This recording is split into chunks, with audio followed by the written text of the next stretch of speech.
முன்ன இருக்க மாதிரி வாழ்க்கை முறை இப்ப இல்ல. நம்மளோட வாழ்க்கையில எளிதாக்குறதுக்காக ஏகப்பட்ட எந்திரங்கள் வந்தாச்சு. அது வாழ்க்கைய வசதியாக்கினாலும் வியாதிகளும் அதிகமா தான் ஆயிடுச்சு. நம்மளுடைய முன்னோர்கள் வீட்டு வேலைகளை குனிஞ்சு நிமிர்ந்து செஞ்சாங்க. இதனால அவங்களுடைய உணவு பழக்க வழக்கங்கள்னாலையும் பல உடல்நல கேடுகளை அவங்க தவிர்த்தாங்க. ஆனா அந்த உடல்நல கேடுகள்லாம் இப்ப அதிகமாயிருச்சு.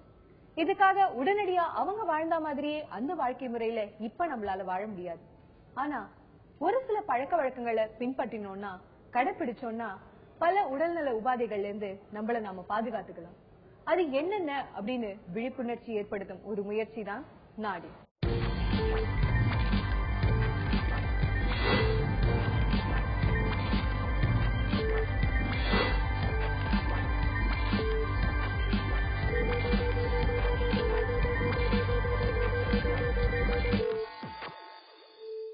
ஒரு சில சமயம் நம்ம உடல் உறுப்புகள்ல ஏற்படுற தீவிர பிரச்சனைகளை கூட மறந்துட்டு நம்ம தினசரி வாழ்க்கையில ஈடுபடலாம், எல்லா வேலைகளையும் செய்யலாம். ஆனா பரவலா ஏற்படக்கூடிய ஒரு சில உடல்நல உபாதைகள் தான் நம்மளோட டெய்லி லைஃப்ல எந்த வேலையும் செய்ய விடாம தொந்தரவு செய்யும். அப்படிப்பட்ட ஒரு முக்கியமான தொந்தரவு மூட்டு வலி. இது வயசானவங்களுக்கு தான் அதிகமா வரும் அப்படின்னு நாம நினைச்சிருப்போம். ஆனா எல்லா வயதினர்களுக்கும் எல்லா பாலினர்களுக்கும் வரக்கூடியது இந்த மூட்டு வலி. முட்டி வலினா முட்டி வலிங்கன்னா ரொம்ப காமனான ஒரு சிம்டம். இப்ப நிறைய பேருக்கு 40 வயசு ஆயிடுச்சுன்னா கால் வலி அப்படிங்கிறது ரொம்ப ரொம்ப காமனான ஒரு சிம்டம். இப்ப யூஷுவலா அவங்களுக்கு ஸ்பைன்ல வலிக்கலாம், இல்லாட்டி கையில கால்ல எந்த இடத்துல வலி வந்தாலும் அது ஒரு ஆர்த்தோபெடிக் ப்ராப்ளம் தான். ஆர்த்தாஸ்னா மெயின்லி போன். இப்ப இந்த போன் ஏகப்பட்ட ப்ராப்ளம்ஸ் கொடுக்கலாம், ஜாயின்ட்ஸும் ஏகப்பட்ட ப்ராப்ளம் கொடுக்கலாம். நிறைய பேருக்கு இந்த முட்டி வலி இருக்கு, அது ஏன் வருதுன்னு ஆராய்ச்சி பண்றதே கிடையாது. வயசாகி போச்சு, இது மேலே வலி இருக்கும் அப்படின்னு நினைச்சுக்கிட்டு அவங்க அதை பத்தி ஒன்றும் செய்யாமலே இருக்காங்க. ஸோ இது கரெக்டா என்ன ப்ராப்ளம் கண்டுபிடிச்சு ட்ரீட்மெண்ட் பண்ணோம்னா இந்த ப்ராப்ளத்தை சால்வ் பண்ணிடலாம். ஒரு சிலருக்கு திருப்பி வராமலேயே தடுக்கிறதுக்கு ஒரு சான்ஸ் இருக்கு. நீ பெயின், முட்டி வலி ஏன் வருதுன்னா ஆர்த்ரைட்டிஸ் அப்படிங்கிற ஒரு கண்டிஷனாலதான் காமனான ஒரு வருது. ஆர்த்ரைட்டிஸ்னா என்ன? வாதம், இன்னொரு தமிழ் வார்த்தையில வாதம் அப்படின்னு பேரு. அது ஏன் வருதுன்னா அந்த மூட்டு தேஞ்சு போறதுனால, இந்த வலுவழுத்தன்மை, மூட்டு அசைவு இருக்கும் போது அந்த வலுவழுத்தன்மை போய் அது சொரசொரப்பாயிருச்சுன்னா இந்த ஆர்த்ரைட்டிஸ் அப்படிங்கிறது. இப்ப இது எல்லாத்துக்குமே இப்ப தனித்தனி ஸ்பெஷாலிட்டி வந்துருச்சு. ஜாயிண்ட் ரீப்ளேஸ்மெண்ட் சர்ஜன்ஸ் இருக்காங்க. ஜாயிண்ட் ரீப்ளேஸ்மெண்ட் ஹிப் அண்ட் நீ ஜாயிண்ட், இது ஒரு பெரிய ஸ்பெஷாலிட்டியா இருக்கு. இப்ப ஆர்த்ரைட்டிஸ் அப்படின்னு வரும், ஜாயிண்ட் தேஞ்சு போயிடும், இல்லாட்டி ஜாயிண்ட் டேமேஜ் ஆயிரும். இப்ப ருமேட்டாய்டு ஆர்த்ரைட்டிஸ் கண்டிஷன் இருக்கு. ஆர்த்ரைட்டிஸ்னா வலி, ஸ்வெல்லிங், வீக்கம். ஒரு சிலருக்கு சிவப்பு கலரா மாறுறது ஒரு சான்ஸ் இருக்கு. வீக்கம், இந்த மாதிரி சிம்டம்ஸ். மாடிப்படி ஏறது கொஞ்சம் கஷ்டமா இருக்கும், நடக்கும்போது சத்தம் வர்றது, ஒரு சில பேருக்கு கரக்குன்னு சத்தம் வருதும்பாங்க, உள்ள ஏதோ தள்ளுற மாதிரி ஒரு ஃபீலிங் இருக்கிறது. இதெல்லாம் ரொம்ப common symptoms of arthritis. Arthritis வந்துச்சுன்னா அப்கோர்ஸ் பெயின் தான் மோஸ்ட் இம்பார்ட்டன்ட் திங். நிறைய எது செய்ய முடியாது, காரியம் எந்திரிச்சு நடக்க முடியாது. இப்போ ஒரு கோயிலுக்கு போனோம், போய் 2 படி ஏறணும் அப்படின்னு ரொம்ப கஷ்டப்படுவாங்க. ஏன்னா அது ஏறுறது ரொம்ப ரொம்ப கஷ்டமா இருக்கும். இந்த வலினாலதான் மெயின் ப்ராப்ளம். இப்போ எல்லாருக்கும் தான் வலி வருது இல்லையா? காலில் வலி வர்றது ரொம்ப சகஜம். ஆனா இந்த மாதிரி ஆர்த்ரைட்டிஸ் பெயின் வந்துருச்சுன்னா மாசக்கணக்கா வலி இருந்துகிட்டே இருக்கும். ஸோ அப்பதான் நம்ம சீரியஸா எடுக்கணும். ஒரு 5-6 நாள் வலி இருந்தா அதை பத்தி கவலைப்பட வேண்டியதில்லை. ஒரு 1 மாசம் 2 மாசம் வலி தொடர்ந்து இருந்துச்சுன்னா கண்டிப்பா ஏன் இந்த மாதிரி வலிக்குது அப்படிங்கறத பார்க்க வேண்டியது இருக்கும். காமனா இது 50 வயசுக்கு மேலதான் வரும். விமென்ல சில பேருக்கு கொஞ்சம் யங்கர் ஏஜ் குரூப், ஏன்னா இந்த போஸ்ட் மெனபாசல் சொல்லுவோம். மெனபாஸ் முடிஞ்ச உடனே அவங்களுக்கு வரும். அந்த ஈஸ்ட்ரஜன் ஹார்மோன் சுரக்கிறது நின்றுச்சுன்னா அவங்களுக்கு போன் கொஞ்சம் குவிக்கா வீக் ஆகும். ஸோ அதனால போஸ்ட் மெனபாசல் டைம்ல இதை செக் பண்ணி வச்சுக்கிறது யூஸ்ஃபுல். ஸோ யூஸ்வலா எங்கிட்ட வந்தா இது சிம்பிளான ஒரு எக்ஸ்ரே எடுத்தா போதும். அது ஒரு சிம்பிள் பிளட் டெஸ்ட் எடுத்தோம்னா ஒரு 90% ப்ராப்ளம்ஸ் இது 2 இதை வச்சு நம்ம கண்டுபிடிச்சிடலாம் என்ன ப்ராப்ளம் அப்படிங்கிறது.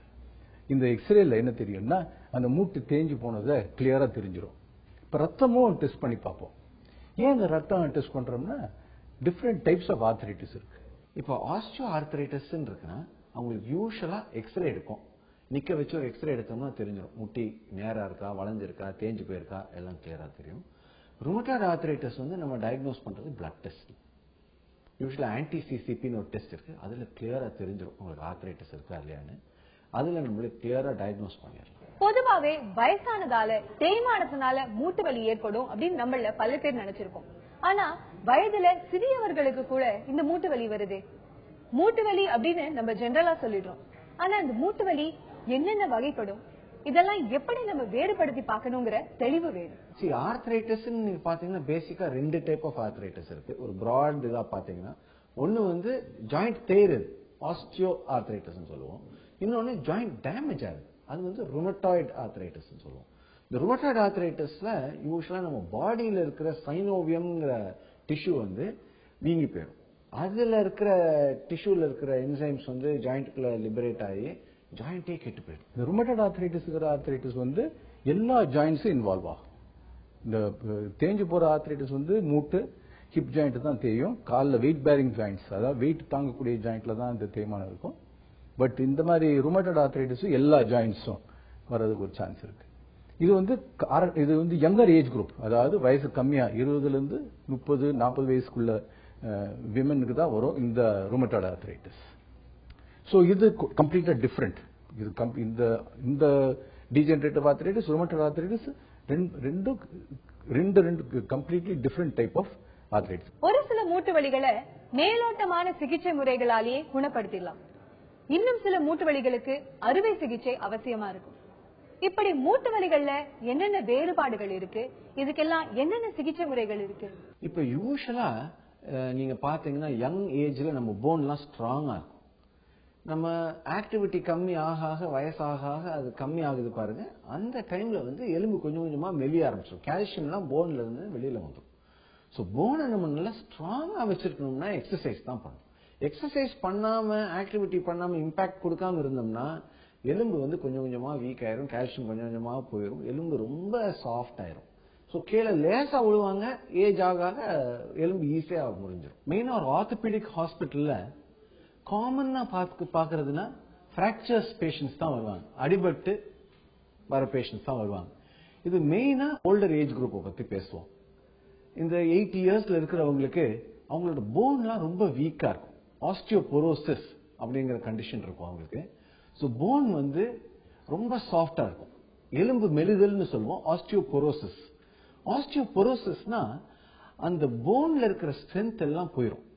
ஏன் அந்த மாதிரி ஸ்ட்ரென்த் போயிருதுன்னா அந்த போன்ல இருக்கிற கால்சியம் எல்லாம் கொஞ்சம் கொஞ்சமா அவங்களுக்கு வெளியில போயிடும். ஸோ போன் வந்து பிரிட்டில் ஆயிடும். ஸோ அவங்க நடக்கும்போது லேசா தடுக்கி விழுந்தாங்க, இல்லாட்டி பாத்ரூம்ல லேசா தடுக்கி விழுந்தாங்கன்னா அவங்களுக்கு காமனா பிராக்சர் ஆயிடும். எந்த இடத்துல எல்லாம் பிராக்சர் ஆகும்னா ஹிப் ஜாயிண்ட் கீழே வந்து பிராக்சர் ஆயிடும். பிராக்சர் நெக் ஆஃப் ஃபீமர்னு சொல்லுவோம், அதான் காமன் பிராக்சர். இல்லாட்டி அவங்களோட கை எலும்பு பிராக்சர் ஆயிடும், ரிஸ்ட் பிராக்சர்ஸ் ஆகலாம். இல்லாட்டி முதுகெலும்பு ஸ்பைன் பிராக்சர்ஸ் ஆகும். இதுதான் காமனா அவங்களுக்கு ஆயிரும். இந்த மாதிரி ஆச்சுன்னா அவங்களுக்கு ரொம்ப கஷ்டமான இது. ஏன்னா அவங்க வந்து உடனே பெட்டடன் ஆயிடுவாங்க, படுக்கை ஆயிடுவாங்க. அவங்கள நடக்க வைக்கிறது தான் பெரிய சேலஞ்ச். யூஸ்வலா இந்த ஏஜ் குரூப்ல அவங்களுக்கு டயபெட்டிஸ் இருக்கும், இல்லாட்டி பிபி இருக்கும், ஹார்ட் அட்டாக் வந்திருக்கலாம். இந்த மாதிரி ப்ராப்ளம்ஸ் இருக்கிறதுனால அவங்கள ஒரு ஆபரேஷன் பண்ணி அதை சரி பண்றது ஒரு பெரிய சேலஞ்ச். ஸோ இந்த பேஷண்ட்ஸுக்கு அனஸ்தெட்டிக் ஃபிட்னஸ் ரொம்ப முக்கியம். அவங்களுக்கு உடனே அனஸ்தெட்டிக் ஃபிட்னஸ் பார்த்து அப்புறம் இமீடியட்டா ஆபரேஷன் பண்ணி அவங்களை திருப்பி நடக்க வைக்க வேண்டியது தான் எங்களோட பொறுப்பு. இந்த பொறுப்புக்கு பேஷண்ட்டும் கொஞ்சம் ஒத்துழைக்கணும். அதனால அவங்களுக்கு நல்ல மோட்டிவேஷன் கொடுத்து ஆபரேஷன் பண்ணி சீக்கிரமா நடக்க வைக்கிறதுக்கு பண்ணலாம். இப்ப ஹிப் பிராக்சர்ஸ் பாத்தீங்கன்னா, இப்ப பாலுக்கு கீழே உடஞ்சிருச்சுன்னா யூஸ்வலா இந்த பாலையே ரீப்ளேஸ் பண்ணிடுவோம், ஜாயிண்ட் ரீப்ளேஸ்மெண்ட் சர்ஜரி பண்ணிடுவோம், குவிக்கா நடந்துடலாம். அதுக்கு இன்னும் கொஞ்சம் கீழே உடஞ்சிருச்சுன்னா நெக் ஆஃப் ஃபீமர்னு சொல்லுவோம், அந்த இடத்துல உடஞ்சிருச்சுன்னா அதை ஒரு ஸ்க்ரூ அண்ட் பிளேட் போட்டு ஃபிக்ஸ் பண்ணுவோம், இல்லாட்டி ஒரு ராட் போட்டு ஃபிக்ஸ் பண்ணிடுவோம். இந்த மாதிரி ஃபிக்ஸ் பண்ணிட்டோம்னா யூஸ்வலா ஒரு 1 மந்த்துக்குள்ள ஓரளவுக்கு நார்மல் ஆயிருப்பாங்க. இதுதான் ஓல்டர் ஏஜ் குரூப்ல உள்ள ப்ராப்ளம்ஸ். ருமட்டாய்டு ஆர்த்ரைட்டிஸ்ங்கிறது கம்ப்ளீட்டா டிஃபரெண்ட் ப்ராப்ளம். இது எப்படி வருதுன்னா, இப்ப நம்ம இம்யூன் ப்ராசஸ் இருக்கியா, நம்ம பாடி எதிர்ப்பு சத்து இருக்கு இல்லையா, இந்த எதிர்ப்பு சத்து வந்து நம்ம ஆர்டிகுலர் கார்ட்லேஜ், நம்ம உள்ள இருக்கிற அந்த ஆர்டிகுலர் கார்ட்லேஜ் ஏதோ ஃபாரின் பாடி நினைச்சு அதை அட்டாக் பண்றது தான் இது வந்து ருமட்டாய்டு ஆர்த்ரைட்டிஸ் பேர். இது வந்து ஆட்டோ இம்யூன் டிசார்டர்ஸ். இது வந்து அதான் நான் சொன்னேன்ல, யங்கர் ஏஜ் குரூப்லேயே இது வரும். 20 இருந்து 30 வயசுலேயே இந்த மாதிரி ஒரு ஆர்த்ரைட்டிஸ் வரலாம். இது எந்த ஜாயிண்ட்டையும் விட்டு வைக்காது, எல்லா ஜாயிண்ட்டும் பாதிக்கலாம். Finger joints, wrist, elbow, shoulder, hip joint எல்லாமே பாதிக்கலாம் இந்த மாதிரி ருமட்டட் ஆர்த்ரைட்டிஸ்ல. எனக்கு வந்து பேக் பெயின் இருந்தது, 1 மந்தா இருக்கு. அது உட்கார்ந்துட்டு இருந்தா ரொம்ப வலியா இருந்தது. 1 வீக் அப்படியே வெயிட் பண்ணிட்டு இருந்தேன் சரியாயிடும்ட்டு. அப்புறமா திடீர்னு பார்த்தா காலுக்கு வந்துச்சு, ரைட் லெக்குக்கு. உட்கார்ந்து எந்திரிச்சுதான் எந்திரிக்க முடியல. எந்திரிச்சா காலு நிக்காம இருந்தது. பெருக்கிறது, குனிஞ்சு எது வேலை செய்ய முடியல. தூங்கும் போது லைட்டா வலி இருந்தது. அப்படி இப்படி படுத்துட்டு திரும்பினாலும் கொஞ்சம் வலி இருந்தது. அப்புறம் காலு தான் ஸ்டெப்ஸ் ஏற முடியல. அப்புறம் வந்து டாக்டர் கிட்ட பார்த்தோம். இட்ஸ் ஆட்டோ இம்யூன் டிசீஸ்ன்னு சொல்லுவோம். ஆட்டோ இம்யூன் டிசீஸ்னா ஏதோ ஒரு அலர்ஜி நம்ம பாடிக்குள்ள வருது, ஏதோ கிருமியோ ஏதோ ஒரு கெமிக்கலோ நம்ம பாடிக்குள்ள வர்றதுனால இது ட்ரிகர் ஆகுது. இப்ப விஞ்ஞானம் இப்ப நிறைய ரிசர்ச் நடந்துட்டு இருக்கு. அதுல பாத்தீங்கன்னா இதுல என்ன சொல்றாங்கன்னா ஒரு வேறுபட்ட புரோட்டீன் நம்ம பாடிக்குள்ள வந்து நம்ம டிஷ்யூஸை மாத்துது அப்படிங்கிறது தான் இப்போ கரண்ட் ரிசர்ச். ஆனா இது வந்துருச்சுன்னா இது ஒரு பெரிய ப்ராப்ளம். இது வந்து மருந்து சாப்பிட வேண்டியது இருக்கும். ரெகுலர் மெடிசின்ஸ் ரொம்ப இம்பார்ட்டன்டான பார்ட் ஆஃப் ட்ரீட்மெண்ட். அதே மாதிரி பிசியோதெரப்பியும் கொடுக்க வேண்டியது இருக்கும். அதுக்கப்புறம் ஆப்ரேஷன்ஸும் தேவைப்படும். சில பேருக்கு இந்த மாதிரி ருமட்டட் ஆர்த்ரைட்டிஸ் வந்துச்சுன்னா இது ஆப்ரேஷன்ஸும் தேவைப்படும். ஸோ இந்த மாதிரி மல்டிபிள் மெத்தட்ஸ், அது வந்து நிறைய பேர் சேர்ந்து ட்ரீட்மெண்ட் பண்ண வேண்டிய டிசார்டர்னா ருமட்டட் ஆர்த்ரைட்டிஸ் தான். இந்த ருமட்டட் ஆர்த்ரைட்டிஸ் நிறைய டைப்ஸ் ஆஃப் இருக்கு. ஆங்கிலோசிங் ஸ்பாண்டிலைட்டிஸ்னா ஸ்பைன்ல இருக்கிற போன்ஸ்லயும் ஆர்த்ரைட்டிஸ் வரலாம். இந்த மாதிரிலாம் வர்றதுக்கு ஒரு சான்ஸ் இருக்கு. இந்த ருமட்டட் ஆர்த்ரைட்டிஸ்ல இப்போ மாடர்ன் ட்ரீட்மெண்ட் என்னன்னா ஹோல் பாடி கிரையோதெரப்பி அப்படிங்கிற ஒரு ட்ரீட்மெண்ட். இது வந்து ஹோல் பாடி கிரையோதெரப்பினா ஒரு -110 degrees டெம்பரேச்சர்ல இருக்கிற ஒரு ரூம்ல 3 நிமிஷம் நடந்தா இந்த மாதிரி இந்த பிரெயின் ஸ்டிமுலேஷன், இந்த கோல்ட் டெம்பரேச்சர்னால பிரெயின் ஸ்டிமுலேட் பண்ணி இந்த இம்யூன் ப்ராசஸையே கொஞ்சம் மாடுலேட் பண்ணும். மாடிஃபை பண்றதுனால இந்த மாதிரி இந்த ருமட்டட் ஆர்த்ரைட்டிஸ் ரொம்ப சிவியர் பெயின் அப்படி வராம இருக்கிறதுக்கு ஒரு சான்ஸ் இருக்கு. இந்த மாதிரி ருமட்டட் ஆர்த்ரைட்டிஸ் பேஷண்ட்ஸ் காலையில எந்திரிச்சோன்னே ரொம்ப சிவியர் பெயின் இருக்கும். ஸோ இந்த மாதிரி சிம்டம்ஸ் எல்லாம் குறையறதுக்கு ஒரு சான்ஸ் இருக்கு by using whole body cryotherapy. இப்போ மாடர்ன் இன்ஜெக்ஷன்ஸ், இன்ட்ராஆர்டிகுலர் இன்ஜெக்ஷன்ஸும் அவைலபிள். முந்தைய வந்து ஸ்டீராய்டு இன்ஜெக்ஷன்ஸ் தான் இந்த மாதிரி ருமட்டட் ஆர்த்ரைட்டிஸ் எல்லாம் உள்ள போடுவோம். இப்போ மாடர்ன் கெமிக்கல் சைனவெக்டமி அப்படிங்கிற ஒரு ஸ்பெஷல் இன்ஜெக்ஷன்ஸ் போடுறோம். இதெல்லாம் வந்து போடுறதுனால இந்த பேஷண்ட்ஸுக்கு இருக்கிற பெயின் பெட்டர் ஆகுது. இந்த மூட்டு ரொம்ப சீக்கிரமா கெட்டு போகாம ஆபரேஷன் பண்ற ஸ்டேஜ் போகாம நம்ம தவிர்க்கலாம். ஸோ இது கண்டினியூஸ் மானிட்டரிங் தேவை, பிளட் டெஸ்ட் மூலமா மானிட்டரிங் தேவை, கரெக்டான மருந்து கொடுக்க வேண்டியது இருக்கும், பிசியோதெரப்பி ரெகுலரா பண்ண வேண்டியது இருக்கும், வேலை சாப்பிட்டு கரெக்டான பாடி ரெஸ்ட் தேவைப்படும். அப்புறம் சர்ஜரி எப்பப்போ சர்ஜரி தேவைப்படுதோ கரெக்டான டைம்ல பண்ணோம்னா இந்த patients almost normal life lead பண்ணலாம். எனக்கு வந்து நல்லா உடம்பு கொஞ்சம் ஃபிட்டா வச்சுக்கணும். ஸோ ஜென்ரலா எக்ஸசைஸ்ல கொஞ்சம் இன்ட்ரெஸ்ட் இருக்கு, கொஞ்சம் ஒர்க் அவுட்ஸ் பண்ணணும் அப்படின்னு சொல்லிட்டு இதுக்கு முன்னாடி வந்து நான் ஜிம் ஜாயின் பண்ணியிருக்கேன். 12th லீவ்ல போனேன். அதுக்கப்புறம் வந்து கொஞ்சம் டைம் செட் ஆகல சொல்லிட்டு ஸோ காலேஜ் முடிச்சதுக்கு அப்புறம் பார்த்துக்கலாம் சொல்லிட்டு விட்டுட்டேன். ஒரு 3 months பேக் நான் போய் ஜிம் ஜாயின் பண்ணேன். சரி அந்த மோட்டிவேஷன் அப்படியே இருக்கட்டும் சொல்லிட்டு போனேன். அப்போ நார்மலா ஒரு ஸ்ட்ரெச் பண்ணும்பொழுது கால்ல முட்டி வந்து ஒரு பக்கம் டிஸ்லோகேட் ஆயிடுச்சு. அப்பதான் வந்து ஃபர்ஸ்ட் நாள் என்னால் எழுந்துக்க முடியல. ஏன்னா அப்பயே வந்து ரொம்ப சிவியர் பெயின். இதுக்கு முன்னாடி வந்து அந்த மாதிரி ஒரு பெயின் வந்து நான் டாலரேட் பண்ணது இல்ல. இப்ப நீ ஜாயிண்ட்ல அடிபட்டிருக்கு அப்படின்னு வந்தாங்கன்னா காமன் சிம்டம்ஸ் பாத்தீங்கன்னா நீ வந்து பெயின்ஃபுல்லா இருக்கலாம்.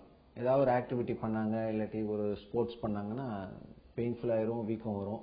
அதே மாதிரி நீ வந்து அன்ஸ்டேபிள் ஆயிரும், நடக்கும்போது அப்படி கடக்கு ஸ்லிப் ஆகும். இதுதான் காமனா வரும். இப்ப இந்த மாதிரி இருக்கிறவங்களுக்கு யூஸ்வலா லிகமெண்ட் தான் டேமேஜ் ஆயிருக்கும். ஆன்டீரியர் குரூஷியட் லிகமெண்ட் தான் காமனா டேர் ஆயிருக்கும். அப்புறம் தான் வந்து சரி சொல்லிட்டு அங்க அன்னைக்கு உடனே நைட்டே வந்து ஒரு ஸ்கேன் எடுத்தோம். ஸ்கேன் எடுத்ததுல உள்ள சின்னதா 2 சிப் வந்து உடைஞ்சிருக்கு அப்படின்னு சொன்னாங்க. ஸோ இது இமீடியட்டா வந்து ஆப்ரேஷன் பண்றது தான் நல்லது, ஆப்ரேஷன் பண்ணாம விட்டுட்டா கொஞ்சம் கஷ்டம் அப்படின்னு சொன்னதுனால என்ன பண்ணோம் அப்படின்னு முடிச்சுட்டு இருந்தோம். ஸோ சின்ஸ் இப்போ எனக்கு சின்ன வயசுனால ஆப்ரேஷன் பண்றதே பெட்டர். ஏன்னா நிறைய பேர் மாவு கட்டு அதெல்லாம் வந்து நல்ல ஒரு ஈஸியான ஒரு சிகிச்சை, சீக்கிரமா வந்து கால் செட் ஆகும் அப்படின்னாங்க. அதுல வந்து எனக்கு அவ்வளவு நம்பிக்கை இல்லை. சரி ஆப்ரேஷனே பண்ணலாம் சொல்லிட்டு இப்போ இந்த ஆன்டீரியர் குரூஷியேட் லிகமெண்ட் டேர் ஆயிடுச்சுன்னா யங் பீப்புளுக்கு இதை வந்து ஆர்த்ரோஸ்கோபிக் சர்ஜரி பண்ணி இதை ரீகன்ஸ்ட்ரக்ட் பண்ணிடுவோம். இந்த லிகமெண்ட்டை டயக்னோஸ் பண்ணுவோம். ஃபர்ஸ்ட் ஆர்த்ரோஸ்கோபி பண்ணி இந்த லிகமெண்ட் டேர் ஆயிடுச்சுன்னு தெரிஞ்சிருச்சுன்னா வெளியில வந்து ஹாம்ஸ்ட்ரிங்ஸ்ன்னு 5 டெண்டன்ஸ் இருக்கும். அதுல இருந்து 2 ஸ்மாலஸ்ட் டெண்டனை எடுத்து ஹாம்ஸ்ட்ரிங் கிராஃப்டா யூஸ் பண்ணி இந்த லிகமெண்ட்டை ரீகன்ஸ்ட்ரக்ட் பண்ணிடுவோம். Arthroscopic double bundle ACL reconstruction இந்த ஆபரேஷன் பேரு. இந்த 2 பண்டில்ஸ் போட்டோம்னா தான் பழைய லிகமெண்ட் மாதிரி வரும்.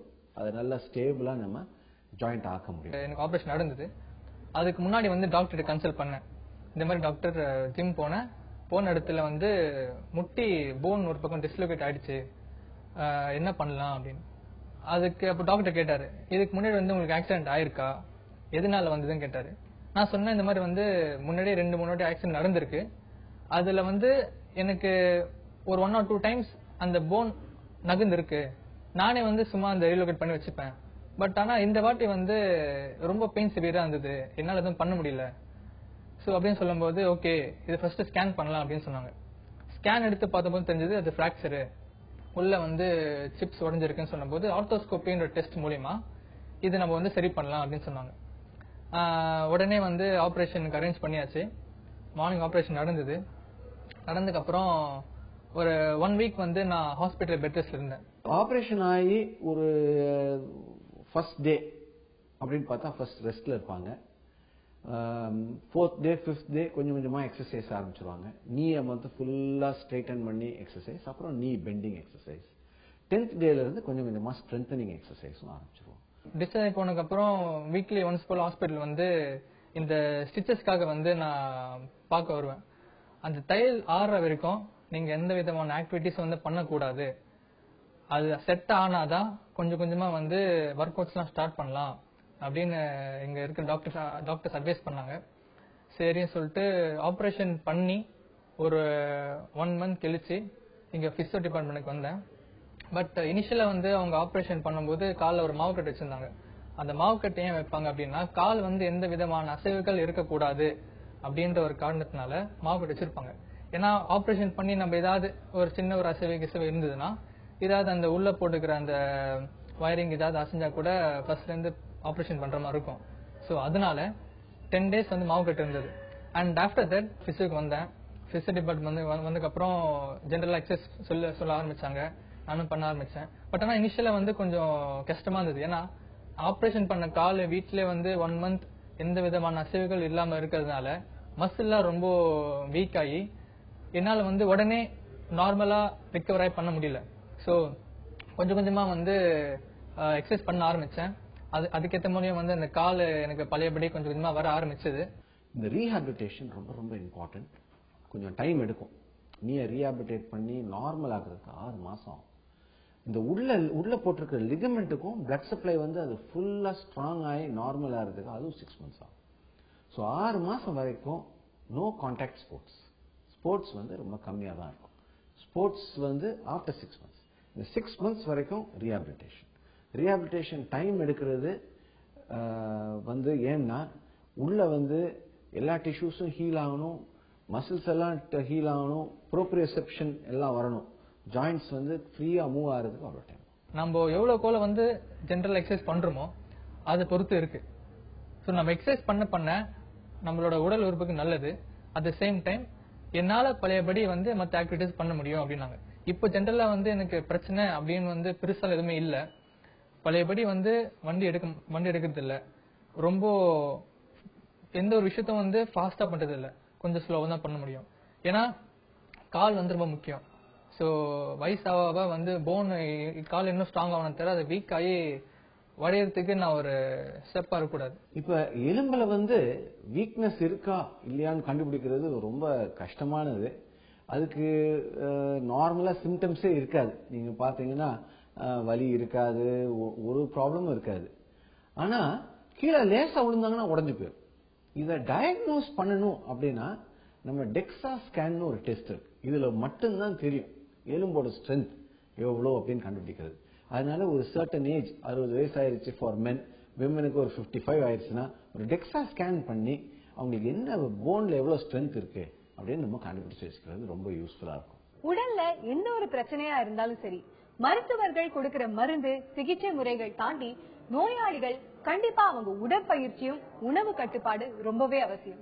இவை என்னென்ன அப்படின்னு தெரிஞ்சுக்கிட்டோம்னா சிகிச்சை பிறகு உடல் பராமரிப்புக்கு மட்டும் இல்லாம அது வராமலே தவிர்க்கவும் முடியுமே.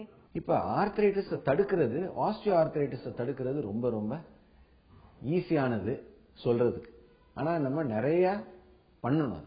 நான் சொன்ன மாதிரி 90% ஆஃப் ஆர்த்ரைட்டிஸ் என்னன்னா இந்த தேய்மானத்தினால வரக்கூடிய ஆர்த்ரைட்டிஸ். மோஸ்ட் இம்பார்ட்டன்ட் வந்து நம்ம பாக்குறதுல பாடி வெயிட்டை கொஞ்சம் கம்மி பண்ணிக்கிறது ரொம்ப ரொம்ப இம்பார்ட்டன்ட். அதே மாதிரி எக்ஸசைஸ், டெய்லி எக்ஸசைஸ், எஸ்பெஷலி இந்த நீ ஸ்ட்ரெங்தனிங் எக்ஸசைசஸ் ரொம்ப ரொம்ப யூஸ்ஃபுல். இதெல்லாம் பண்ணோம்னா மோர் தென் 75% சிம்டம்ஸ் கம்மி பண்ணிக்கலாம்.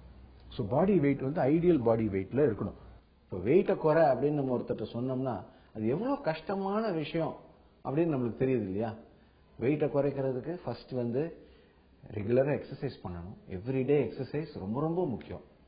ரெண்டாவது எவ்ரிடே சம் ஆக்டிவிட்டி பண்ணணும். ஏதாவது ஸ்போர்ட்ஸ் ஆக்டிவிட்டி இல்லாட்டி சம் அதர் ஆக்டிவிட்டி பண்ணீங்கன்னா அதுவும் ரொம்ப ரொம்ப யூஸ்ஃபுல் வெயிட் ரிடக்ஷன். மூணாவது மோஸ்ட் இம்பார்ட்டன்ட் டயட்.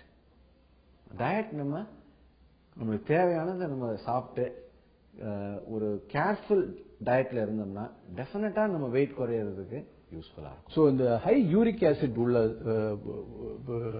சாப்பாடு பொருள்களை கம்மி பண்ணணும். யூரிக் ஆசிட் எப்போ எந்த இதில் வருதுன்னா ஹை புரோட்டீன், புரத சத்து நிறைய இருக்கிறது தான் இந்த யூரிக் ஆசிட் உற்பத்தி ஆகுது.